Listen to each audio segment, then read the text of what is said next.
Welcome to the RSA PIMS grantee training. I will start us off. I am Michelle Bloom. I am the RSA program coordinator for the RSA PIMS project. You may have already heard from me this week.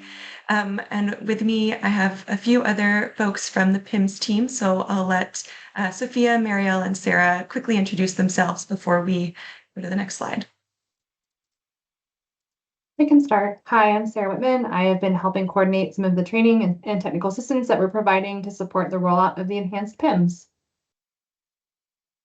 Hello, I'm Marielle, and I help manage the PIMS help desk, so you may have heard from me before.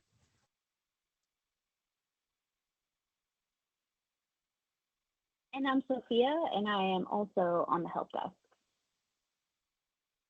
So we want to welcome you to the grantee training today. As a reminder, this session will be recorded and it will be posted on the PIMS. One thing to note, we do not allow AI agents to attend. So if we see any of those in the attendee list, we will have to remove them. And then we are going to use the Q&A feature.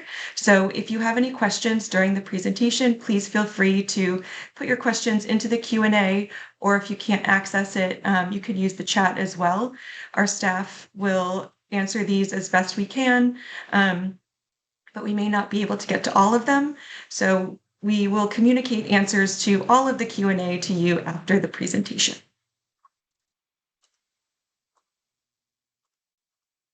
Our objectives today are to introduce the new PIMS and provide demonstrations for common tasks for grantees, highlight what has changed between the legacy system that you're used to and the enhanced PIMS, and finally share where users can find additional resources and information on the new sites.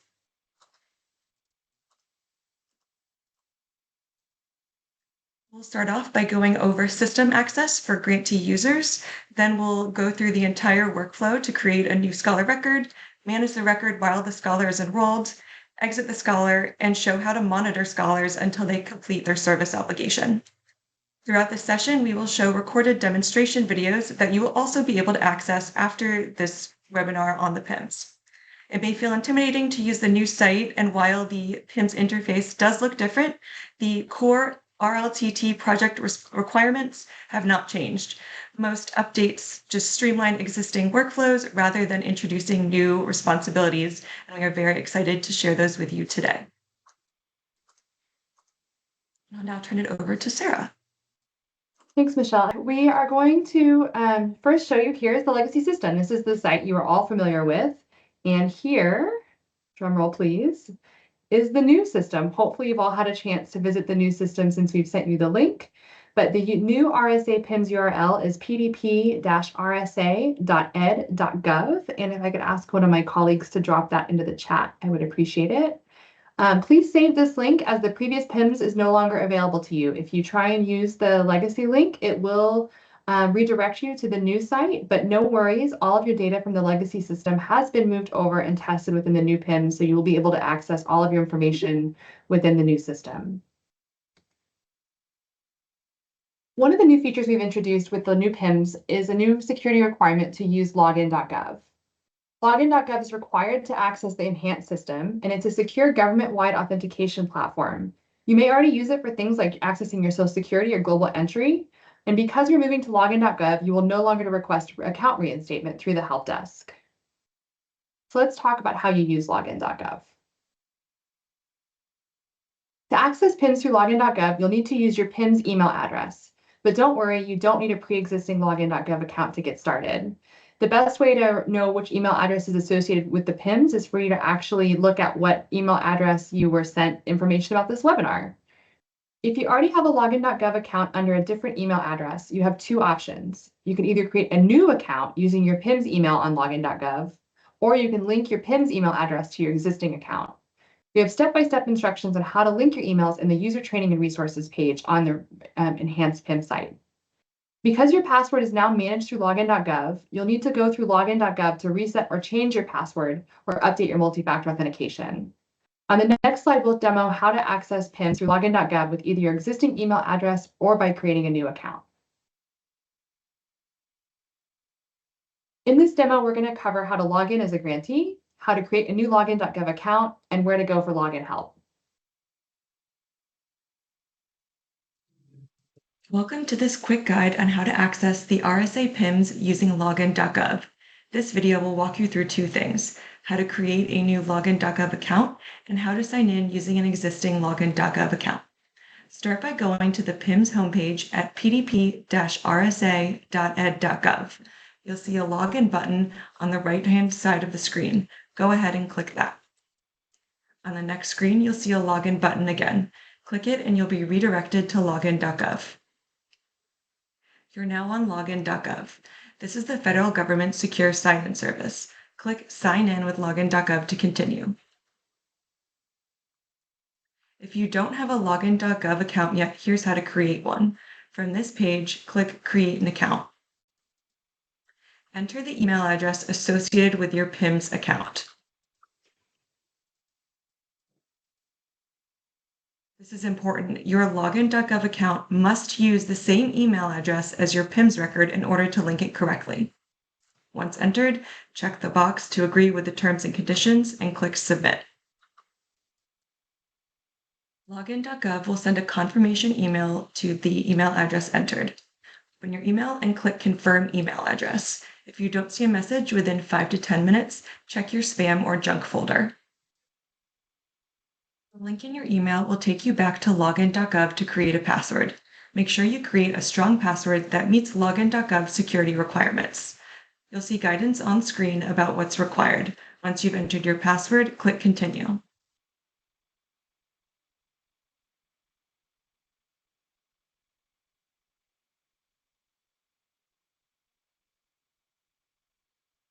Login.gov requires two-factor authentication every time you sign in. On this screen, you'll choose your preferred method or methods. Explanation of each method are shown as well. Select the method that works best for you and follow the on-screen instructions to complete setup. You can also add a backup method for extra security.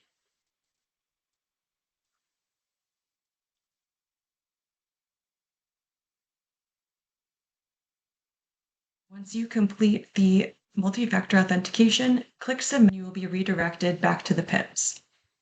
If you already have an existing login.gov account, I will now show how to log in with your existing PIMS associated email address. In the PIMS, you will click Login on the main screen and then Login again, which will take you to login.gov. Here, you will sign in with the same email address that you use in PIMS. Simply enter that email address and your login.gov password. Note, this is your login.gov password, not your old PIMS password. Then click Submit.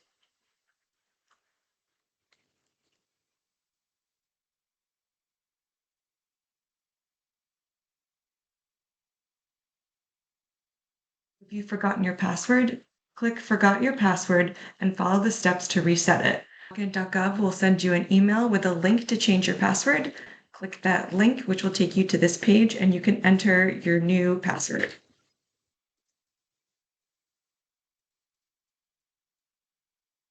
Then click Change Password. You will then enter the email address and password associated with your account and click Submit.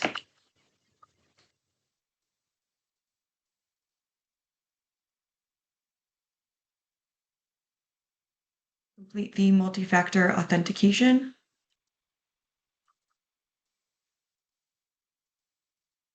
And then you'll be redirected back to the PIMS.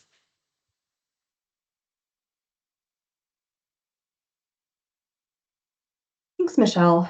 One more point to reiterate on this, because we've seen some inquiries coming in. If you are having issues accessing the PIMS using your login.gov account, it is an issue with that you should start with login.gov for the most part, because they are the ones that are going to be able to help you with any issues using the login.gov account verification. So let's talk now about grantee user roles. Grantee user roles are not changing. This is just a reminder about the types of grantee accounts available and their capabilities. Project directors, or PDs, are ultimately responsible for the data in the PIMS. They are also the only ones who can sign the payback agreements and exit certifications. Secondary users can assist a PD with data entry by initiating agreements, updating scholar records during enrollment, and viewing and improving scholars' employment. On the next slide, we have a demonstration of how to add, assign, or remove a secondary user from your grant. But remember, every person accessing the PIMS needs their own account, and you should not be using a shared inbox for your PIMS account access. In this demo, we'll talk about how to add secondary users and assign and remove secondary users from a grant. Welcome. This video is for RLTT grant project directors who need to give a colleague access to their grant in the PIMS. We'll show you how to add a secondary user step by step. Secondary users can view scholar information and add or edit scholar records to assist with data entry on your behalf. But as project director, you've remained responsible for the accuracy of all data entered. Let's walk through the process. Start by logging in to the PIMS at pdp-rsa.ed.gov using your login.gov credentials. Once you're signed in, you'll land on the PIMS homepage. On the left sidebar, look for the Grant Management section. Click on Grant Personnel to expand the options. Then select Add Personnel. You will now see a form to enter the new user's information. Fill in all required fields. Make sure the email address is correct. Once all fields are complete, click Save at the bottom of the page. The person is now added to your grant profile as personnel. However, they will not receive an email invitation to the PIMS until they have also been added to a grant. Once added to your university, you can then assign this person as a secondary user. On the Grants Management page, locate the grant number you want this person to access. Under the Actions column for that grant, click the drop-down menu and select Modify. On the Edit Grant page, scroll to the bottom until you see the Secondary Users section. Click the drop-down menu and select the name of the person you just added. You can assign up to 2 secondary users per grant. If you'd like to assign a second secondary user to this grant, use the same drop-down menu to select another name from your personnel list. Then click Save. Your secondary user has now been added to your grant. Once added, the secondary user will automatically receive an email notification with instructions to create their PIMS account. They'll log in using their email address and the password they set up during that process. Project directors may change or remove a secondary user at any time. To do so, go to the Grants Management page and click Modify under Grant Actions. Click the X next to the name that you want to remove. You can then click Save or add another grantee user in their place if desired. Once complete, click Save. Thanks, Michelle. Welcome. I'm going to turn over to Marielle to talk about the payback agreement and scholar record creation. Thanks, Sarah. So next we'll go over how to use the payback agreements to create a scholar record in PIMS. Let's start with the process for creating a new scholar record. To create a new scholar record in PIMS, you must have the scholar's name, social security number, and email address available. This has not changed. You'll need to enter this information before initiating a payback agreement or a new scholar record. Scholars and project directors must both sign a payback agreement, or also known as PA, to enter the scholar into PIMS. This can be done digitally or via PDF upload. The payback agreement should be signed after the scholar has both received RSA funding and enrolled in the training program. So what's new? On the legacy system, there were several possible ways to create a new scholar record. We now have that streamlined into one workflow. All scholar records must be created through the payback agreement page, even if you're uploading a PDF. This means you won't have to toggle between the agreements page and the scholar management page. On the next slide, we'll show you exactly how this will work. So we're going to show a demo of the payback agreements, and this will cover creating a new scholar record in payback agreement and also the pending scholars table.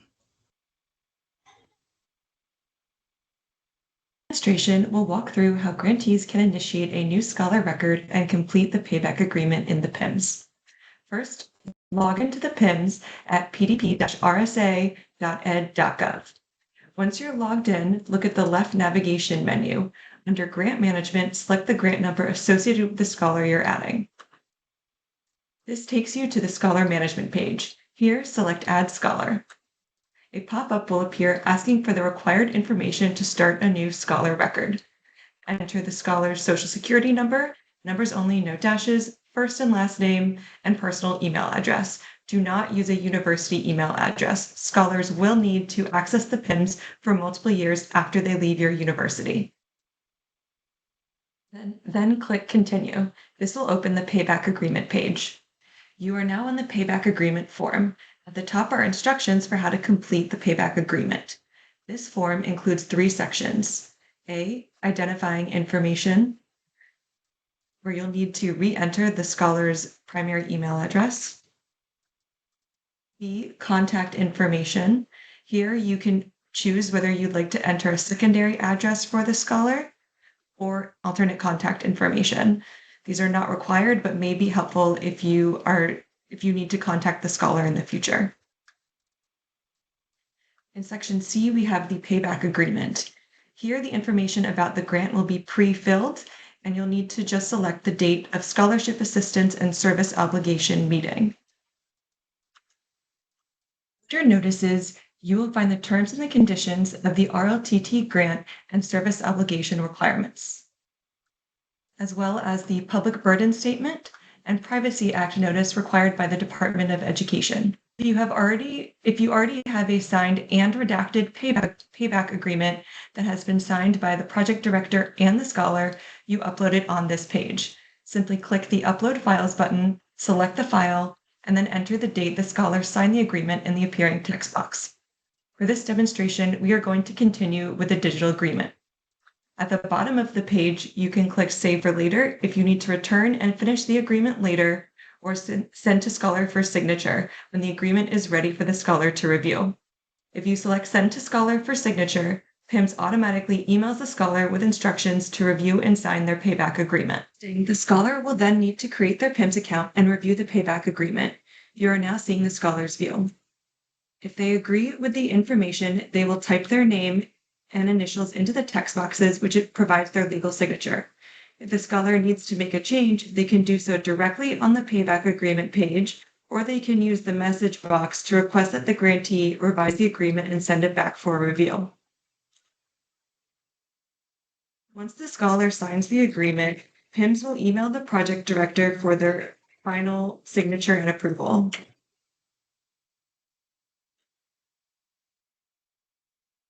I've now signed in as the project director.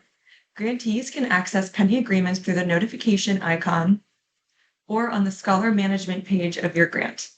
Scholars with pending agreements will be highlighted red to make it easy to identify.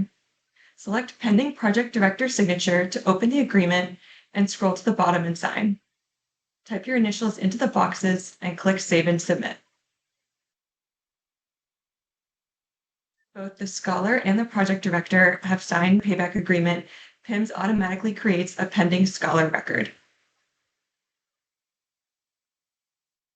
And now that we've gone over how to add a new scholar record and a new scholar and payback agreement to PIMS, we will now go over how to fill out and submit the scholar record. After the scholar and project director sign and submit the PA, whether it's digital or the PDF, PIMS automatically redirects you to the scholar record.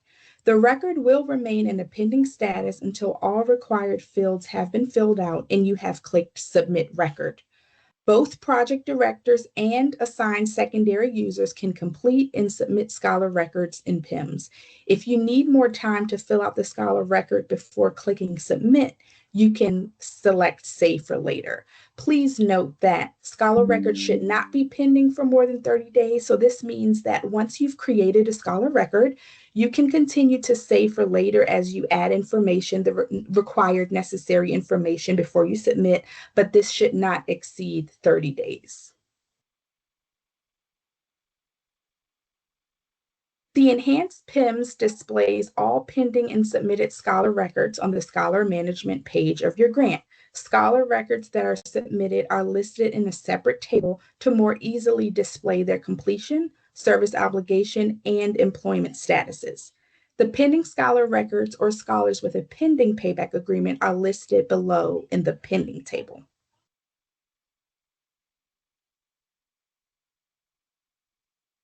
We will start off with going over the changes to the scholar record sections.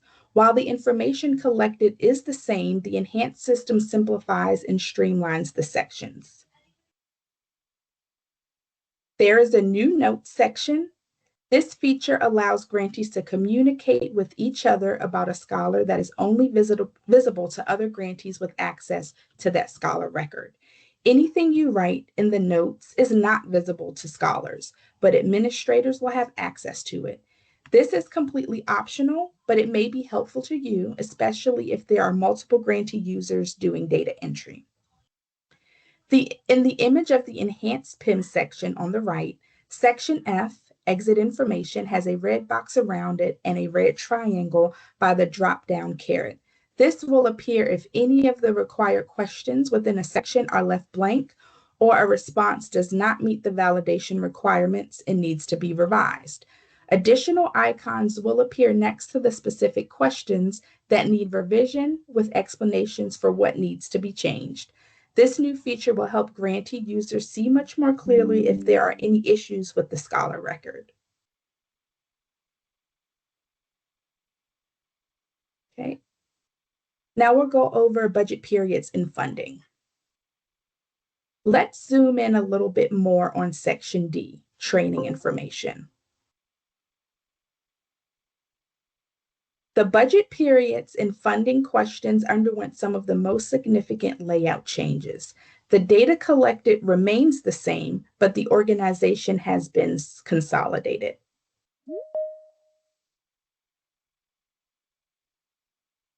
You will still need to indicate whether the scholar was enrolled full-time or part-time each budget period, the amount of RSA funding they received, and provide financial documentation.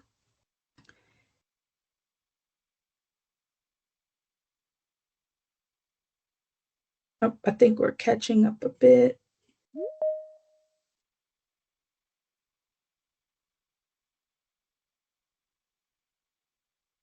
Okay.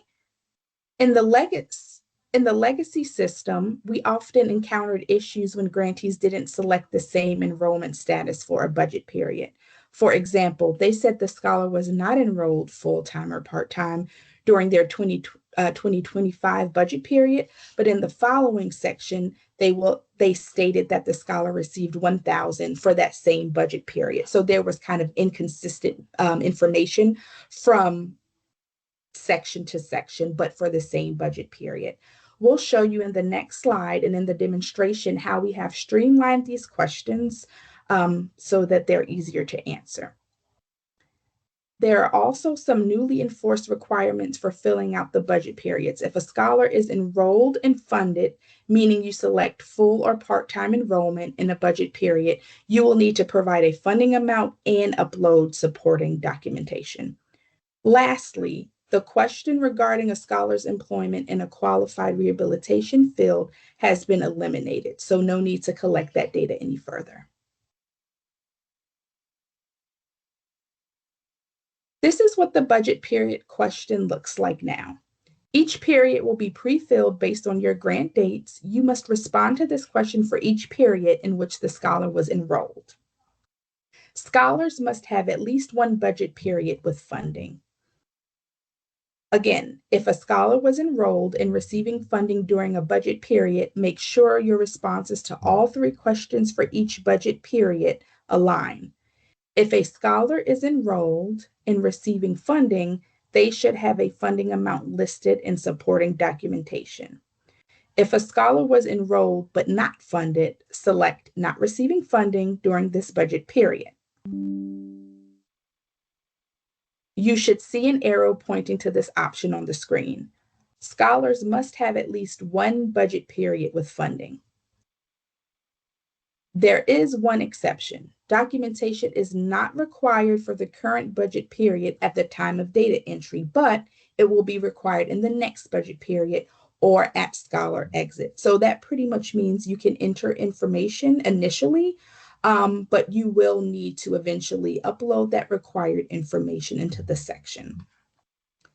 Note, you may see the budget period section is showing an error for some of your scholars who have already been exited. This is because the requirements for supporting financial documentation have changed between the legacy system and the enhanced PIMS.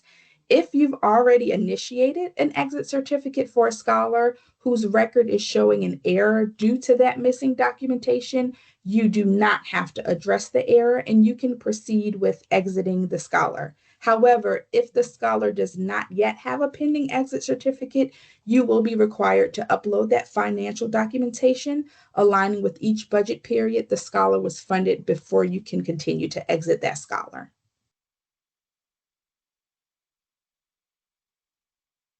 Okay, and moving on to Section E, status information. The meaning of each program completion status is the same, but we've simplified the language to more clearly indicate whether the scholar is still enrolled or exited. So with the 4 statuses, you'll note at the beginning, it's either enrolled or exited, and there are 2 of each. So we have enrolled currently receiving RLTT funding, enrolled no longer receiving RLTT funding, exited, graduated, completed the program, or exited without graduating, completing the program.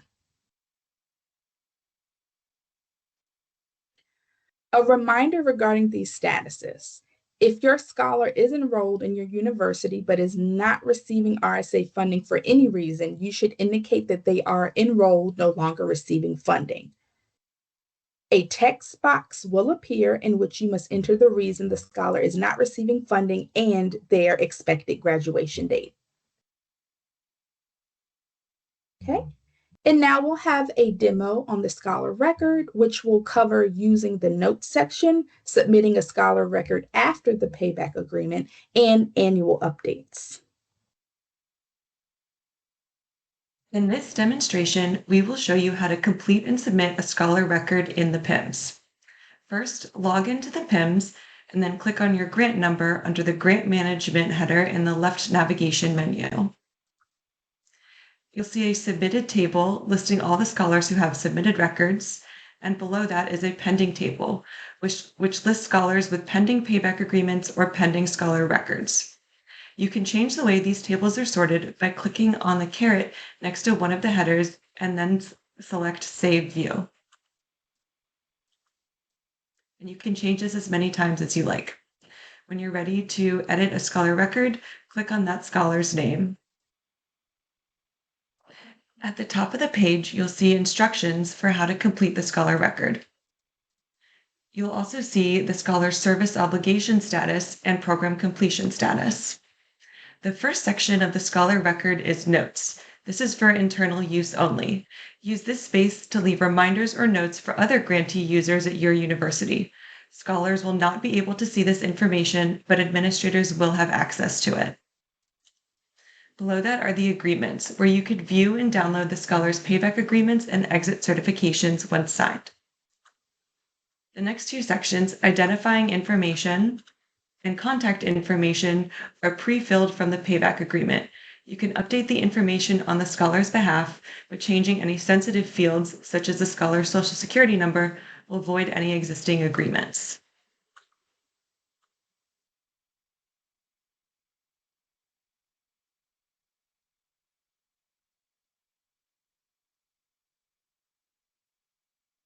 Section C is demographic information.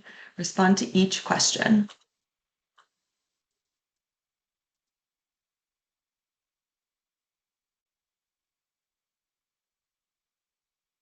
Then you'll need to upload the scholar's certification of eligibility of federal assistance,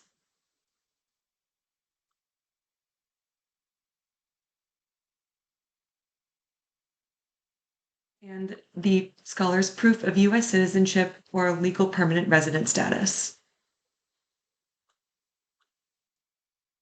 If you need to download a blank certification of eligibility form, you can do so in question 5. You can also click on the information pop-up to see the file requirements for each upload. If either document is missing, you can check the box to indicate that you don't have the item to upload, and then instead upload an explanation as to why that information is missing. Section B is training information. Update this section at least once a year while the scholar is enrolled and receiving funding.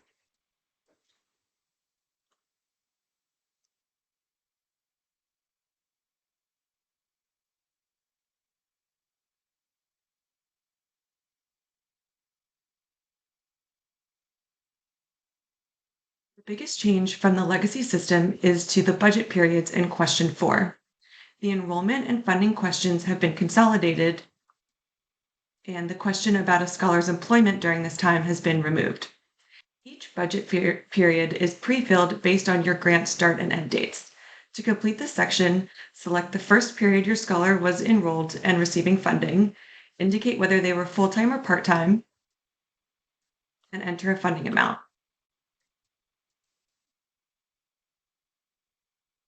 You can check the information pop-up for what to include in this funding amount. Next, you'll need to upload financial documentation to support this information. Documentation can vary by scholar and university as long as it shows the scholar received RSA funding through your training program. You can upload the same document to multiple budget periods if it covers each period. Continue updating each budget period while your scholar is enrolled and receiving funding. You will not be able to update any future budget periods. If the scholar is still enrolled but not receiving funding, you can select not receiving funding during this budget period. This disables the requirement to enter a funding amount and upload documentation fields. However, if you indicate the scholar is enrolled full-time or part-time, or you enter a funding amount, or you upload documentation for any budget period, you must respond to all 3 questions. The system will flag any that are incomplete. One last thing, you're not required to upload documentation for the current budget period since we know funding amounts can change throughout the year, but you'll need to do so before exiting the scholar. Section E is where you indicate the scholar's program completion status. While scholars are enrolled and funded, update the accumulated academic years in question 2 each year. If the scholar is still enrolled but no longer receiving RLTT funding, provide an explanation and their anticipated graduation date. When you're ready to exit the scholar, select one of the exited statuses. The full exit process will be covered in another video. If you need more time to complete the scholar record, you can select Save for Later. You will not be able to submit the scholar record until all required fields have been filled out. When you're done making updates, click Submit Record, and then I verify to confirm the information is correct. I will be going over the scholar exit and completion. We're going to start off by going over exiting a scholar.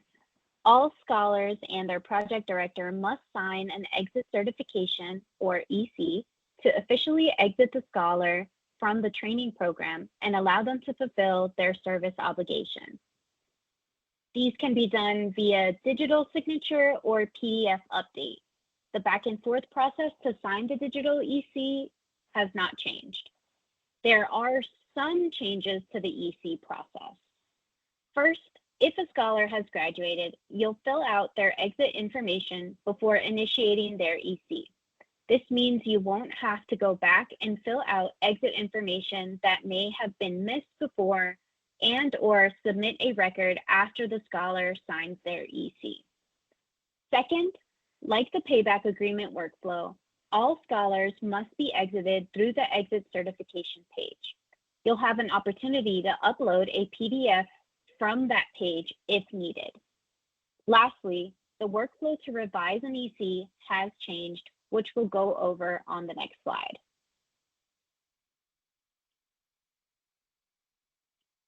Digital exit certification. This slide shows the process to initiate and revise a digital EC.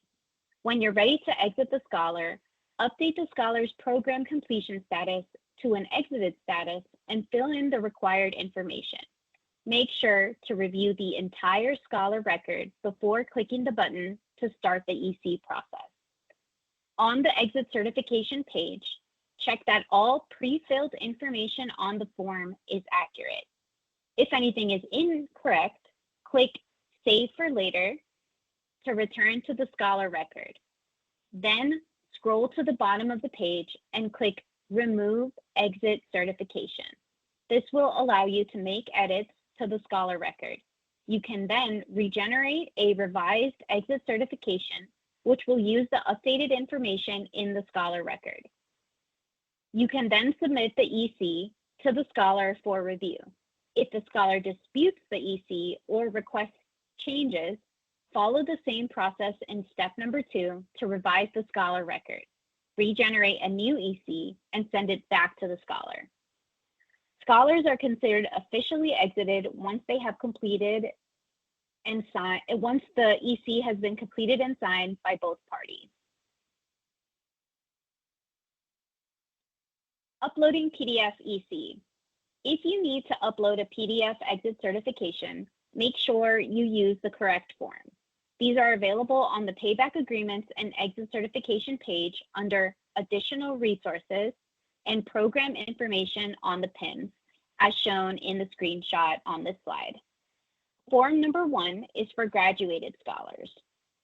Forms 2 and 3 are for scholars who exited without completion and should be used whether the scholar withdrew voluntarily or involuntarily. Before uploading, ensure that all sensitive, personally identifiable information, including the scholar's Social Security number, is redacted. Scholars who have multiple RLTT grants are able to use the exit certification for their first grant, the digital exit certification for their first grant, but must use a PDF for their second grant. If you have been unable to contact a scholar to obtain a signed exit certification, please contact the help desk. We can assist you with uploading documentation of your contact attempts and an explanation as to why the EC is missing. We'll now view a demo of the scholar exit process. In this demonstration, we'll walk through the PIMS processes for scholars who have exited their training program. Grantees are expected to exit a scholar within 30 days of their graduation or exit from the training program. Start by logging into PIMS and selecting the grant your scholar is funded through under the Grants menu. In the Submitted table, find the scholar you're ready to exit and select their name to open the record. Scroll down to Section E, Status Information. This is where you'll update the scholar's status. Select the status that matches their situation: exited, graduated, completed the program, or exited without graduating, completing the program. If you indicate that the scholar exited without graduating or completing the program, you'll need to specify whether the scholar completed 1 academic year of the training program. The length of an academic year is determined by each individual institution. If the scholar did not complete 1 academic year, they will not be able to fulfill through service.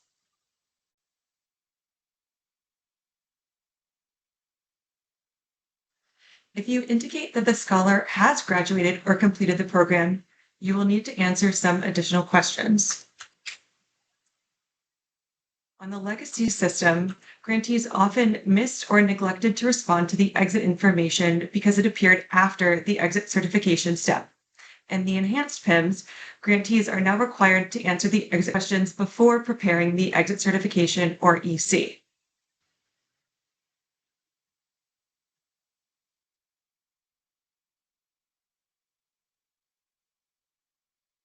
The last step before initiating the EC is to review all the information in the scholar record for accuracy. Once you click Prepare Exit Certification, the record will become read-only.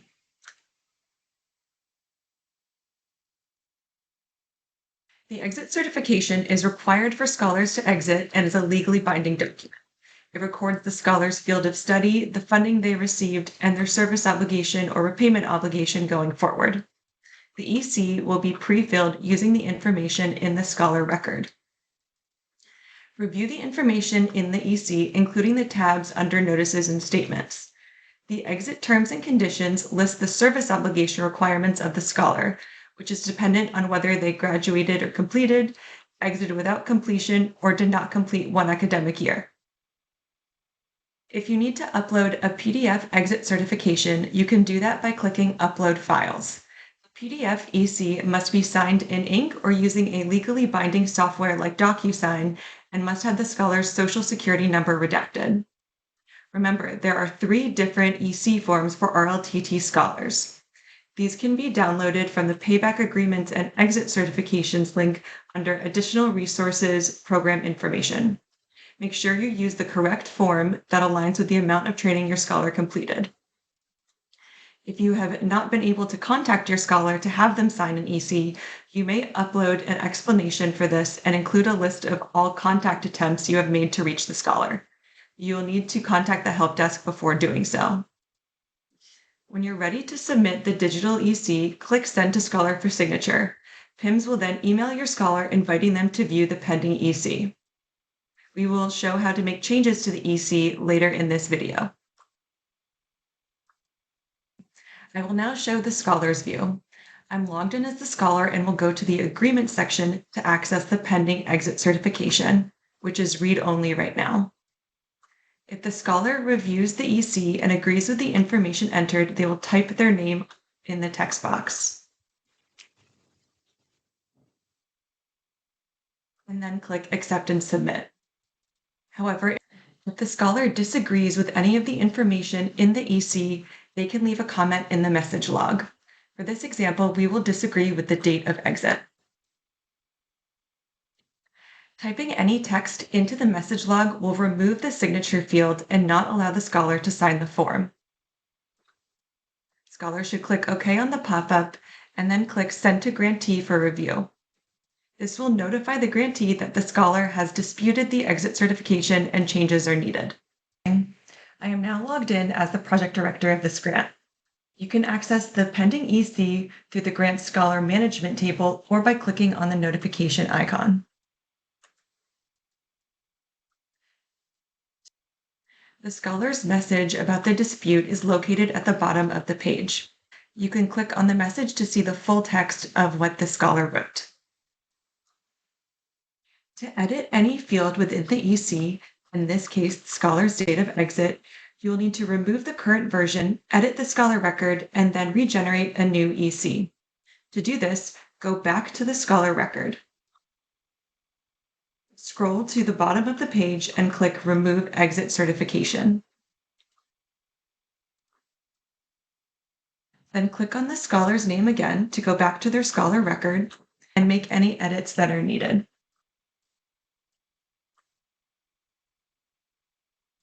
Once you've made those edits, make sure that you review the scholar record again to ensure it is accurate. Then click Prepare Exit Certification. This will generate a new form using the updated scholar record. And now we can see the date of exit has changed. Once again, review the EC and click Send to Scholar for signature. You and your scholar will repeat this review and approval process until both the scholar and the project director have signed the agreement. Grantees will receive a notification once the scholar signs the exit certification. As project director, I will now sign the agreement as well. Remember, secondary users cannot sign ECs. When signing, do not write anything in the message log or it will void your signature. Then click Submit Exit Certification and Exit Scholar. That's the process. You can download the signed EC anytime from the Agreement section of the Scholar record.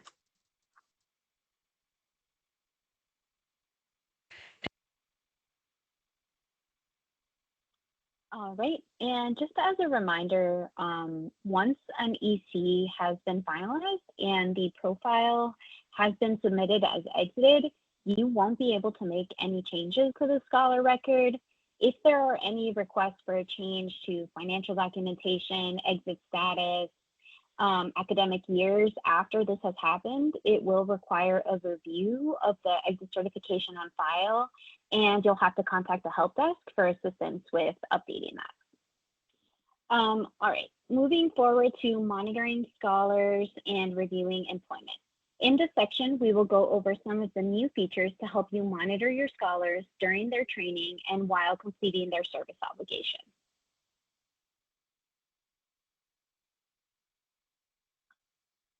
So these are just a couple of the updated features. Prominent scholar statuses and login dates as pictured in this slide. They're bolded, colorful, in your face for you to see. The activity log will also show you some of the latest activity from your scholars. This can also be found in the notification section, and the icon should show you how many new notifications you had. And we've also added a grant performance report chart that has the various statuses in a pie chart.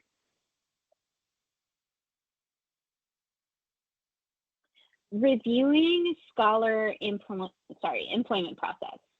So after the scholars exit, grantees are required to review their employment information and indicate whether they approve or disapprove of the scholar's employment eligibility.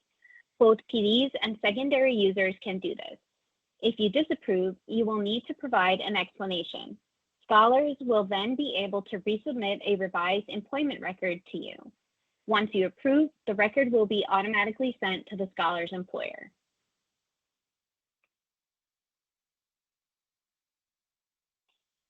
Reviewing scholar employment feature. We have a new feature, which is the ability to view the past employment records and dates of employment and submission for each scholar that has submitted employment.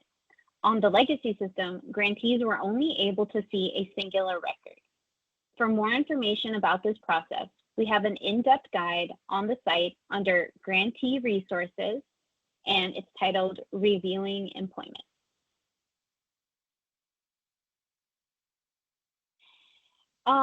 And that brings us to our resources and support that are available to you. All the resources are available to everyone on the PIMS site at pdp-rsa.ed.gov.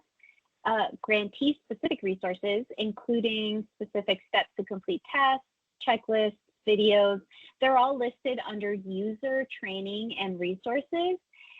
You're always welcome to visit our FAQs. You can find them on the left-hand side. This is to find any related information about changes to PIMS, as well as the operating system, the regulations. And of course, you can contact our help desk at 1-800-832-8142.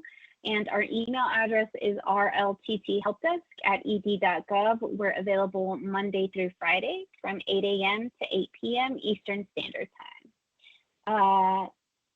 And I believe that brings us to the end. Thank you so much to everyone for taking the time for joining us today. As always, if you have any other questions, please feel free to email the help desk, even if you think of something later. Our staff are happy to help you.